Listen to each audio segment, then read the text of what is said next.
Hola, hola, queridos amigos, amigas que me escuchan, que me ven a través de esta plataforma, de este su canal. Nuevamente les saluda su servidor, su amigo Gustavo. Hoy en estos momentos vamos a estudiar nuestra lección. eh, Hoy domingo 18 de septiembre, como les había yo anunciado, ¿verdad? En el video anterior, vamos a tener nuestro estudio de la palabra de nuestro Dios del día hoy domingo, ¿sí? Y hoy lleva por título los primeros días. Vamos a hacer una oración para suplicar la dirección de nuestro Padre Celestial. Oremos. Señor mi Dios y buen Padre Celestial, en esta hora de la mañana nos dirigimos a usted nuevamente. En estos momentos, Padre, nos disponemos a estudiar su palabra. Suplicamos su dirección, suplicamos que su Santo Espíritu sea quien nos capacite, quien nos abra nuestro entendimiento para así poder entender y captar su mensaje. Ayúdanos, Padre, que estas palabras que escuchemos, que estudiemos de su palabra, pueda quedarse grabada en nuestras mentes y en nuestros corazones, de tal manera que los podamos poner en práctica en nuestro diario vivir, y que meditemos en estas palabras que nos hagan reflexionar. Y Padre eterno, que su Espíritu Santo trabaje en nuestra mente y en nuestro corazón para convencernos que el mejor camino es estar a su lado. Que nos convenza, Señor mi Dios, a lo correcto. Humildemente lo suplicamos y lo rogamos en nombre de Jesús. Amén. Bien, queridos amigos, me es un placer compartir el mensaje de nuestro Dios. Lo hago con gusto. La verdad me siento contento porque gracias a Dios podemos, a través de esta red social, de esta plataforma, podemos esparcir el mensaje de nuestro Dios. Por eso una invitación que le hago nuevamente, que comparta este video con sus amigos, sus familiares, compañeros de su escuela, de su trabajo, con los que usted guste compartirlo, compártalo. ¿Sí? Comparta con todas las personas. No debemos de hacer acepción de personas, porque Cristo no vino a morir nada más por unas cuantas personas, por las que les caía bien, o dijo Jesús, no voy a morir por aquellas personas. No, Él vino y murió por todos nosotros. Así debemos de ser nosotros. ¿Sí? Compartir el mensaje con todos para que todos alcancemos salvación. Ya el que no quiera responder al llamado de nuestro Dios, ya es, ahora sí que ya es opcional, ¿verdad? Ya es un problema. Pero bueno, nosotros cumplamos con lo que nuestro Dios nos pide, ¿sí? Vamos a iniciar pues hoy domingo 18 de septiembre, lección número 13, los primeros días, ¿sí? En las Sagradas Escrituras no nos brindan muy poca información sobre los primeros años de Jesús, ¿sí? Si nos damos cuenta, no hay mucho de los primeros años de Jesús. Ya la Biblia nos empieza a hablar de cuando Jesús empezó a buscar sus discípulos, empezó a sanar personas, ya cuando era ya en una edad adulta, ¿verdad? Ya cuando fue bautizado y todo eso, ¿verdad? Todo eso nos lleva a lo que Jesús venía haciendo, cada milagro y cada acontecimiento que Jesús hacía.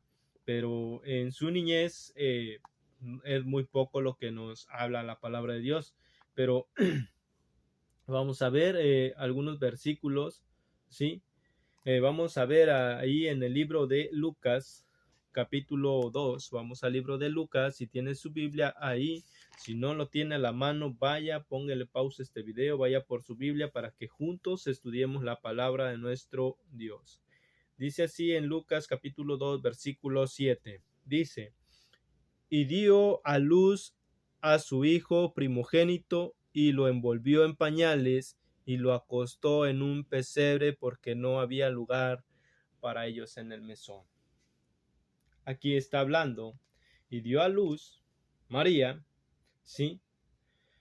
Y el quien tomó el hijo, su primogénito, fue José, ¿sí? Dice que lo envolvió en pañales, ¿sí? Lo enredó con puros pañalitos en aquel entonces y lo acostó en un pesebre.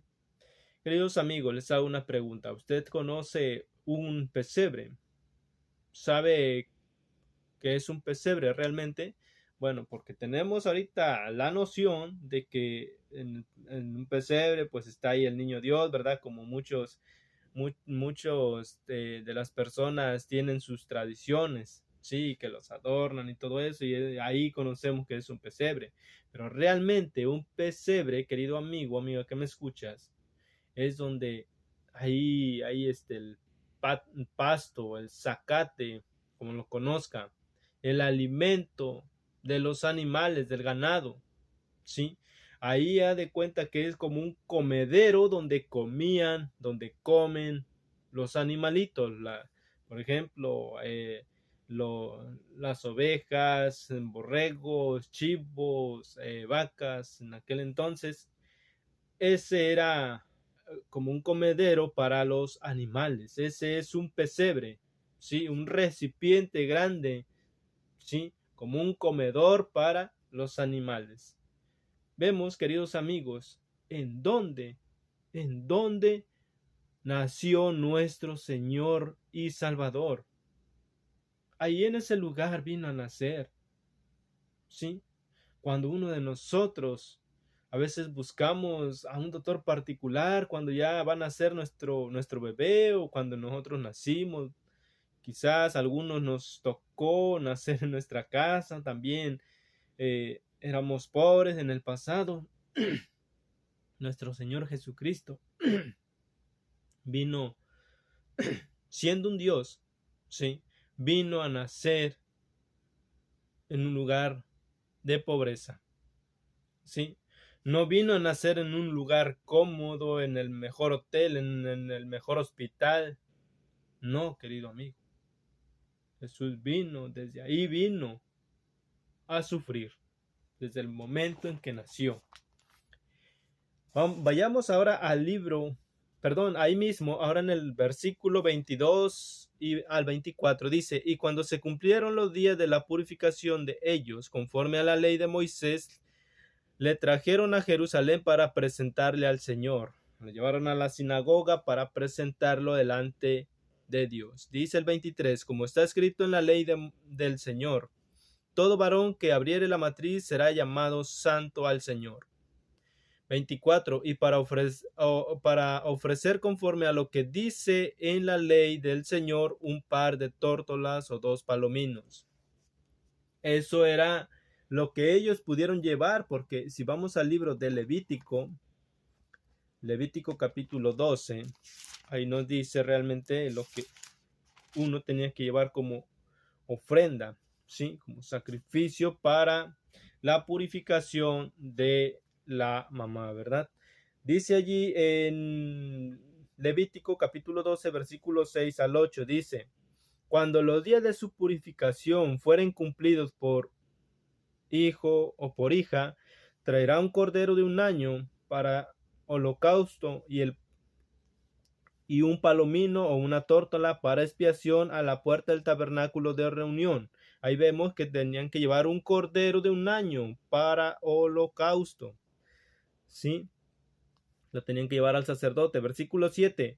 Y él los ofrecerá delante de Jehová y hará expiación por ella y será limpiada de flujo de sangre. Esta es la ley para los que diere a luz hijo o hija. Ese era en aquel entonces, esos rituales se hacían, sí, en aquel entonces. Sí, eso es lo que tuvo que hacer, se tuvo que realizar por María. ¿Sí? El 8 dice, y si no tiene lo suficiente para un cordero, tomará entonces 2 tórtolas o 2 palominos, uno para holocausto, el otro para expiación, y el sacerdote hará expiación por ella y será limpia. Perdón. Sí. Vemos que ellos no pudieron llevar el cordero. Ahí vemos lo que nos dijo ahí en Lucas 22 al 24. ¿Qué es lo que llevaron? ¿Sí? Ahora, vamos al libro de Mateo, capítulo 21. Mateo capítulo 21.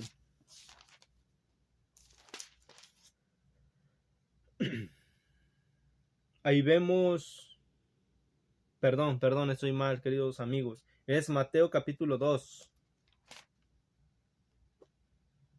Mateo capítulo 2. Ahí nos cuenta una historia de los riesgos que corrió nuestro Señor Jesucristo, ¿sí? A pesar de que Él venía para salvarnos, querían matarle. Vamos a ver. Dice así la palabra de nuestro Dios. Cuando Jesús nació en Belén de Judea, en días del rey Herodes vinieron del oriente a Jerusalén unos magos, diciendo, ¿dónde está el rey de los judíos que ha nacido?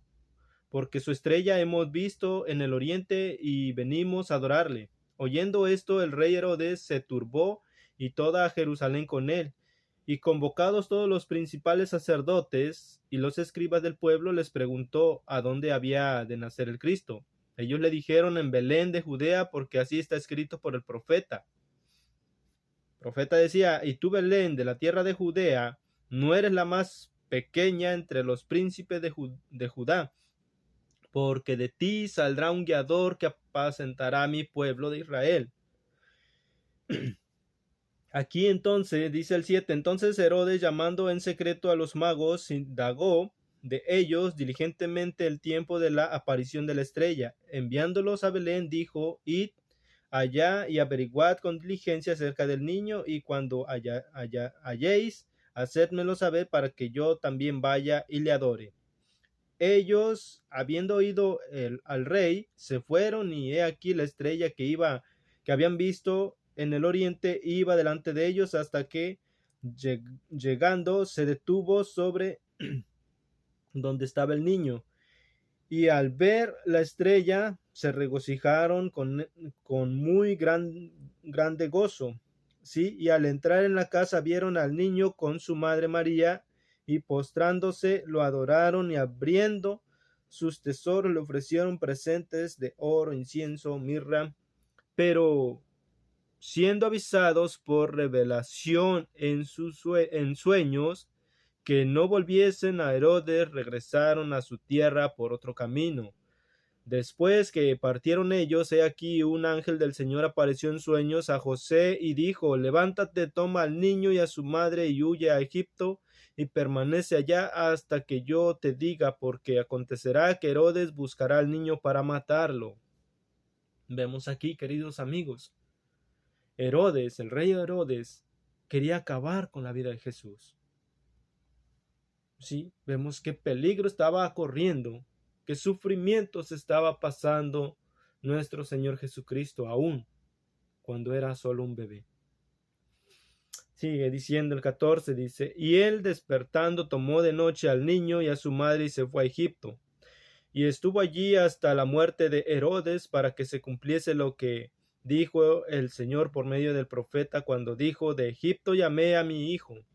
Herodes entonces, cuando se vio burlado por los magos, se enojó mucho y mandó a matar a todos los niños menores de 2 años que habían nacido en Belén y en todos sus alrededores, conforme al tiempo que habían adquirido de los magos. Entonces se cumplió lo que fue dicho por el profeta Jeremías, cuando dijo, voz fue oída en Ramá, grande lamentación, lloro, gemido, Raquel que llora a sus hijos y no quiso ser consolada porque perecieron.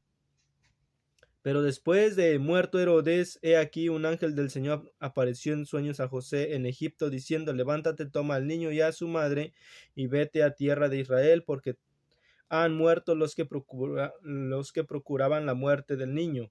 Entonces él se levantó y tomó al niño y a su madre y vino a la tierra de Israel, pero oyendo que Arquelao reinaba en Judea, en lugar de Herodes, su padre, tuvo temor de ir allá, pero avisado por rebelión en sueños, se fue a la región de Galilea y vino y habitó en la ciudad que se llama Nazaret, para que se cumpliese lo que fue dicho por los profetas que habían de ser llamado Nazareno. Sí, hasta ahí nos quedamos. Vemos todos esos acontecimientos que tuvo que pasar nuestro Señor Jesucristo. Ahora dice la pregunta aquí, ¿qué vemos en estos versículos que nos da un indicio de la clase de vida que enfrentó Jesús desde el principio? Queridos amigos, ya hemos visto en dónde nació nuestro Señor Jesús, cómo fue a nacer, ¿sí? Con qué fue enredado, no fue puesto, cambiado, luego con un trajecito, como les llamamos, con un mameluco, para que durmiera calentito. No, queridos amigos, Jesús vino y desde el momento en que nació, comenzó su sufrimiento. Ese sufrimiento por amor a ti y a mí. Buscaban para matarle. Si ya estudiamos la historia, como José tenía que ir corriendo, montaba a María, su esposa, en el burrito con el niño y se iban huyendo para salvar la vida a Jesús. ¿Sí? Para que todo se cumpliera conforme a lo que los profetas habían proclamado. ¿Sí? Ahora vemos ahí en Juan también, ya cuando Jesús ya andaba reuniendo ya a sus discípulos, Juan capítulo 1, versículo 46. Vamos a leer desde el 43, dice, el siguiente día quiso Jesús ir a Galilea y halló a Felipe y le dijo, sígueme. Y Felipe era de Bethsaida, la ciudad de Andrés y Pedro. Felipe halló a Natanael y le dijo, hemos hallado a aquel de quien escribió Moisés en la ley, así como los profetas, a Jesús, el hijo de José, de Nazaret. Natanael le dijo, ¿de Nazaret puede salir algo bueno? Le dijo Felipe, ven y ve. Cuando Jesús vio a Natanael, se le acercaba y le dijo de él, he aquí un verdadero israelita en quien no hay engaño. Le dijo Natanael, ¿de dónde me conoces? Respondió Jesús y le dijo, antes que Felipe te llamara cuando estabas debajo de una higuera, te vi. Entonces ahí Natanael creyó en él porque ya le había dicho. Entonces respondió Natanael y le dijo, Rabí, tú eres el Hijo de Dios, tú eres el Rey de Israel. Respondió Jesús, le dijo, porque te dije que te vi debajo de la higuera, ¿crees? Cosas mayores que estas verás. Aquí vemos cómo dudaban de Jesús, ¿sí? Y aquí vemos cuando en su juventud, ahí Jesús ya era un joven, ¿sí? Cuando andaba ya reuniendo sus discípulos, ya era grande, ya no era un niño, ¿sí? Pero aún así, tenía sufrimientos porque tenía que huir de ciertos lugares porque desde ahí querían matarle, ¿sí? Le criticaban, ¿sí? Entonces, a excepción de Adán y Eva, antes de la caída, Jesús fue la única persona sin pecado que vivió en la tierra, ¿sí? Con pureza, con su impecabilidad, estuvo inmerso en un mundo de pecado. Qué tortura ha de haber sido para nuestro Señor Jesús, incluso cuando era un niño. ¿Se imaginan vivir en un mundo lleno de pecado y él siendo un santo, un ser sin pecado? ¿Sí? Cuántas tentaciones también nuestro Señor Jesús pasó, cuando él pasó hambre, cuando se le acercó Satanás y le fue tentado Jesús por Satanás y él venció todas esas tentaciones. ¿Sí? Queridos amigos, vemos cómo fue el sufrimiento de nuestro Señor Jesús, cómo fueron sus primeros días. ¿Sí? Ahora, pregúntate a ti, ¿con cuánta sensible soy, cuán sensible soy a los pecados que existen en nuestro alrededor? Qué fácil caemos, qué fácil nos dejamos llevar por el pecado, queridos amigos. ¿Me molestan o soy insensible a ellos? ¿Me molestan los pecados o soy insensible a ellos? Si eres insensible a ellos, esto podría deberse a las cosas que lees, miras o haces. ¿Sí? Medita en estas palabras, ¿sí? Y ponte en las manos de Dios. Pongámonos en las manos de Dios para no pecar, para no caer en tentación. Es difícil, pero no imposible. ¿Sí? Aprendamos a vivir como vivió nuestro Señor Jesús. Que el Señor te bendiga. Oremos. Padre eterno, Padre amado, en esta hora de la mañana nos dirigimos a usted nuevamente para darle las gracias, porque nos ha hablado a través de su palabra. Hemos aprendido, hemos recordado cómo usted vino y sufrió por cada uno de nosotros, cómo vino a nacer desde el día en que usted nació, empezó el sufrimiento. Padre eterno, por eso rogamos que nos perdone nuestras faltas, nos ayudes, Padre eterno, para aprender de ti, para seguir su ejemplo. Que su Espíritu Santo, Señor mi Dios, trabaje en nuestras mentes y en nuestros corazones. Que su Espíritu Santo nos lleve a, a no pecar contra usted. Que su Espíritu Santo nos impulse a hacer las cosas que debemos hacer. Aferrarnos al estudio de su palabra, a la oración y hablar de las grandes maravillas que usted ha hecho por cada uno de nosotros. Humildemente lo suplicamos y lo rogamos en nombre de Jesús. Amén. Que el Señor les bendiga, queridos amigos, y no se olviden de compartir este video. Si no se ha suscrito en este canal, pues yo les sugiero, querido amigo o amiga, que se suscriba para que así en cuanto subamos un video, ¿sí?, pueda usted ser el primero o al instante usted lo pueda ver. Sí, será de gran bendición para tu vida y para la vida de todas aquellas personas que usted les comparta la palabra de Dios por medio de este canal, por medio de esta red social, YouTube. Que el Señor te bendiga.